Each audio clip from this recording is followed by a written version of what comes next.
Brief thoughts on Nick Blackwell versus John Ryder. I predicted that Blackwell would win the fight. I didn't predict he'd win in this fashion.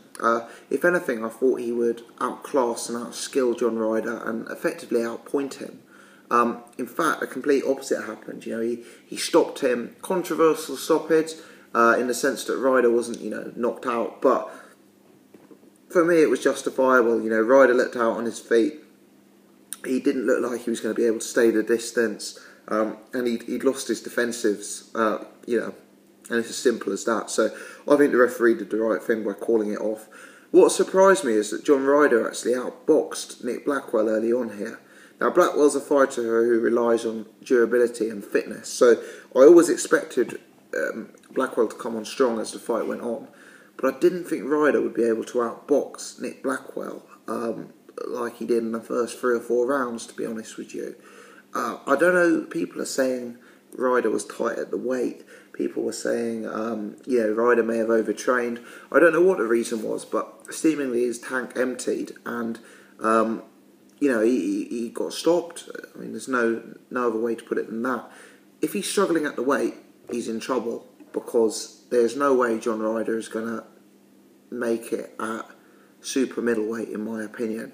He's too light punching, he's too short, he doesn't have enough range, and I think at super middleweight he'll find himself on the end of a jab way too regularly against the sort of bigger guys. I think if you stuck John Ryder next to George Groves or Callum Smith or Rocky Fielding, they'd look huge compared to him. They wouldn't look in the same weight class. So I think if John Ryder was tight at the weight, that's almost a bigger problem for his career development.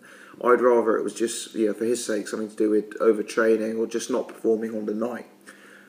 Unfortunately, Nick Blackwell also slightly disappointed me in this fight. Don't get me wrong, as I say, Nick Blackwell, he's a good guy, he's got a good story, he's had it hard, and he did perform with credit in this fight. And I know he's a guy who comes on strong, comes on late into fights, but it was a bit of a concern for me how he got so easily outboxed by a guy like John Ryder, who I view as limited early on. I mean, John Ryder, what attributes does John Ryder have that suggest he's above British level? I don't see anything there. I don't see any movement, any jab, any combinations, any power that suggests he's better than domestic class.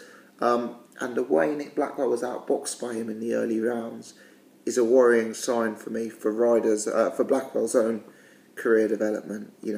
I know Blackwell also got outboxed by Saunders early on and then came on strong, but getting outboxed by Billy Joe Saunders is no disgrace. Whereas for me, getting outboxed by John Ryder, who I view as pretty limited, if I'm honest, does make me question what your upside is potentially in the division.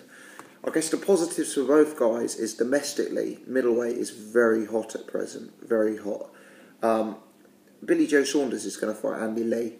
The loser of that fight may return to British level, and if say Lee beats Saunders, for example, Billy Joe could have a rematch against either Blackwell or Ryder, and that would be a decent fight. You've got the Siren retiring Chris Eubank Jr. Blackwell or Ryder would again be a good fight for Chris Eubank. Matthew Macklin looking to rebuild, Martin Murray looking to rebuild. Then of course you've got Spike O'Sullivan from Ireland. He looked very good last time out. Spike versus Nick Blackwell I think would be an interesting fight. That's a 50-50 in my mind. Nick Blackwell, possibly the better technician, would look to sort of outpoint Spike late, whereas Spike obviously is a more sort of flat-footed guy but with immense punching power, so that would be interesting as well. And I guess the two guys are fortunate. The division is so hot domestically that there's going to be big fights for both of them. But do I really see either of them getting any higher than British title level? Not really, if I'm honest with you. Credit to Nick Blackwell, but for me, someone getting outboxed by John Ryder early on is not a good sign for future development. Am I being harsh? Possibly. Let me know your thoughts. As always, keen to discuss. Thanks for watching.